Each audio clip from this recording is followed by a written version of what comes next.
tax accountant ataupun Comsec ke nasihat kau macam ni kan, suruh kau bayar cukai kat Malaysia, kau lempang je dia sekali. Kalau kau kerja kat luar negara, kau kerja pula dengan syarikat yang bukan daripada syarikat Malaysia, lepas tu kau nak declare cukai, kau nak bayar cukai kat Malaysia.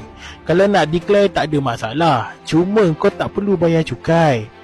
Kalau adalah tax accountant ataupun Comsec ke nasihat kau macam ni kan, suruh kau bayar cukai kat Malaysia, kau lempang je dia sekali. Pendapatan yang kau dapat daripada luar negara, di mana kalau kau kena pergi ke luar negara untuk bekerja, untuk mendapatkan pendapatan tersebut, menyebabkan badan kau ni kena pergi kat luar negara, kau tak perlu bayar cukai kat Malaysia.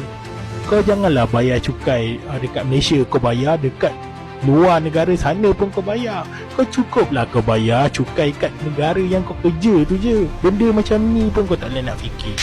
Kalau kau susah sangat nak fikir, kau follow je channel aku ni. Macam-macam info yang aku bagi tentang cukai.